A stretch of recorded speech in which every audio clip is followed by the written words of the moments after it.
So the holidays are right around the corner, so I thought, why not give my recommendations for this holiday season?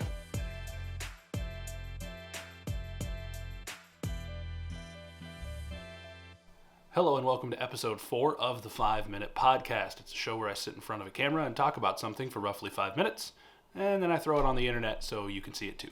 Holidays are on the way. For some, it's been the holidays since the end of September, but the holidays are definitely on the way, and that means I might as well jump in on the holiday gift guides, give you some of my recommendations for the tech junkies or the creatives in your house. I'm going to throw out 4 different gifts for you, ideas for whether it's a tech junkie or a gamer or a creative in your house.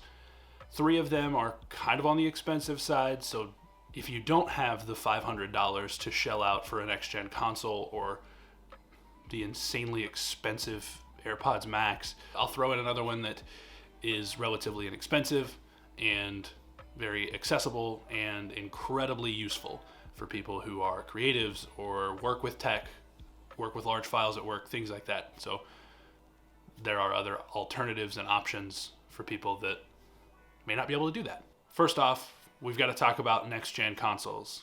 The PlayStation 5, the Xbox Series X, obviously great gift ideas. The problem is they're impossible to get at the moment without shelling out $1,000 or more, and they're a little buggy to start, as is to be expected with the early release of a console. My recommendation would be to wait until after Christmas. You don't have to pay somebody $1,500 who bought 9 of the PlayStation 5 just so they could resell 8 of them for a profit. Microsoft and Sony are obviously going to be motivated to get all the bugs fixed by Christmas. They're going to restock after Christmas. It should be the same price. There will be a little bit less demand because the first couple of waves have gone out and people have bought their $1,300 versions online. It's not a bad idea to wait until after Christmas to get PlayStation 5 or the Xbox Series X. Next, we have to talk about the Airpods Max because Apple just released it the other day. There are going to be a lot of people that really want the Airpods Max for Christmas. It's $550 for the Airpods Max. So if you want an alternative that doesn't cause you to miss a month's worth of rent in order to afford the headphones, you can get top quality, absolute amazing sound, noise canceling, wireless, everything in a package with like Bose Quiet Comfort headphones. Sony makes noise canceling wireless headphones. Beats still makes noise canceling wireless headphones, all for less than half of the price of the AirPods Max. Obviously, they're not going to have the same functionality, but they're also not going to cost the same amount of money as a small car.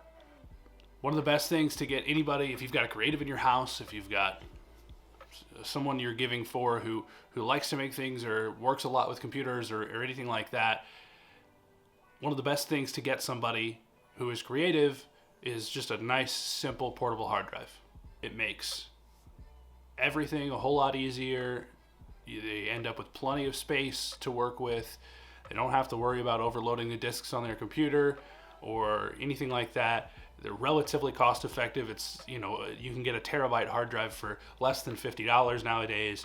So portable hard drive is a great idea for somebody who is a creative or works with, photos or large files a lot, whether it be at work or at home. And finally, we'll go back to the more expensive side of things and go with the Oculus Quest. Now, Oculus has cornered the market on affordable consumer VR. If you want to try VR, if you're interested in VR, if you think, oh man, that's really cool, I would like to try it, Oculus is about the only option at the moment. PlayStation is still doing some PSVR things, but it just doesn't quite translate the way that the Oculus Quest does. And so, because Oculus has kind of cornered the market on affordable VR, the Oculus Quest is the way to go.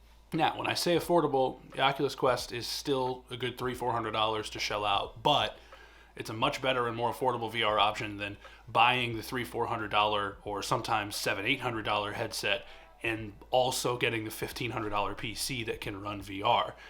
Right now, if you want to give VR in terms of gifts, the Oculus Quest is pretty much the only option we're looking at. If you enjoyed this video, leave a like, share it with your friends so that they can enjoy it too.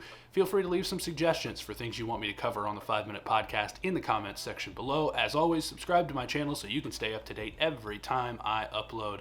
For now, thanks for hanging out, and we'll see you next time.